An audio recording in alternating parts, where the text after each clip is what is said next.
Today at sunset, the Jewish community will observe the most solemn day of the year, the Feast of Yom Kippur. 10 days ago, they marked the beginning of the Jewish liturgical year with the Feast of Rosh Hashanah.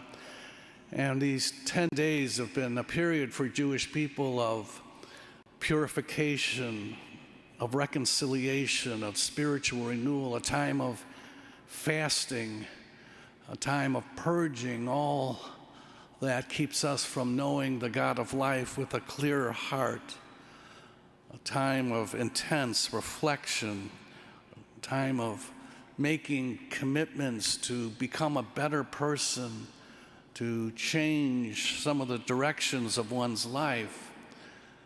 This period would be very reminiscent for Christians of Ash Wednesday and our Lenten journey, this remarkable period of grace.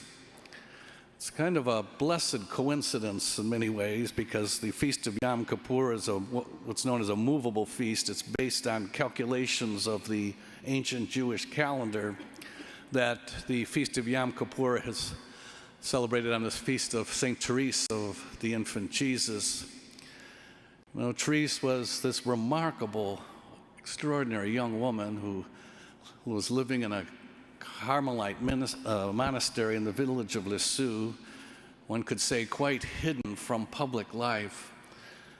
But those who knew her and loved her sensed immediately that she was a blessed gift from God in her sense of her spiritual life and her ability to speak so beautifully of the spiritual journey, which is a journey of renunciation, a journey of deep renewal, a journey in which we purify ourselves so that we might be a more holy and authentic person. And despite the fact that very few people other than the sisters in that Carmelite convent and her immediate family, her legacy would explode in the years after her death.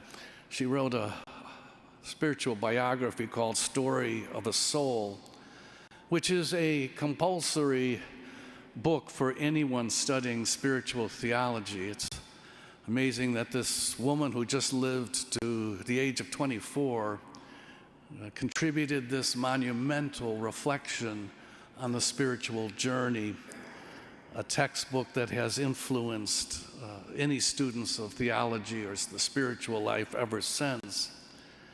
And many would come to see in her simple and very practical spiritual life a lot of wisdom on how to pursue the way that leads to holiness.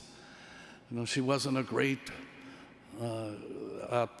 philosopher. She didn't have a very complicated path to the spiritual life. It was a simple recognition that God is alive in the world, and God's at work in your life and at work in my life.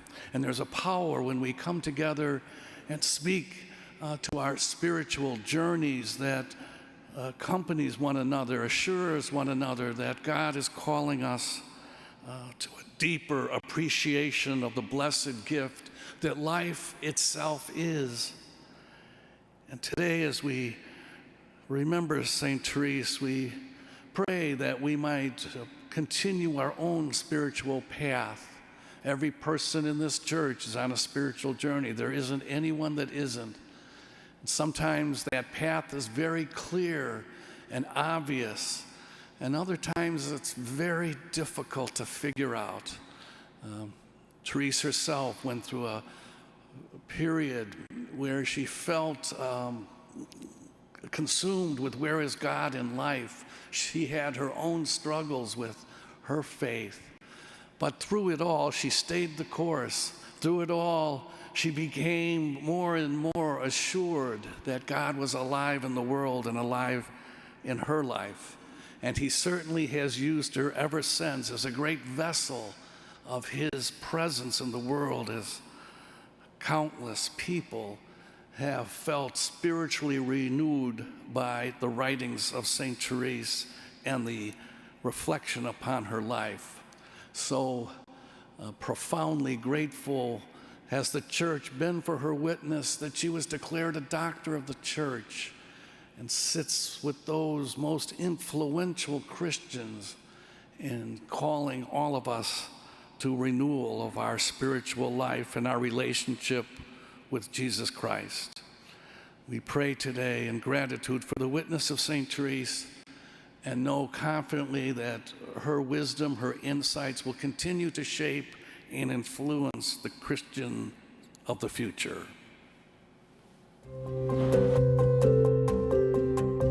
Thank you for participating in this production of our virtual Mass. Your presence means so much.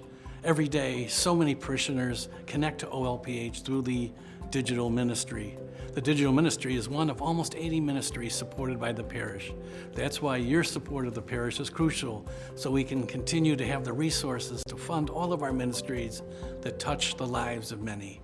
Thank you for watching, continue to watch, and thanks again for your support.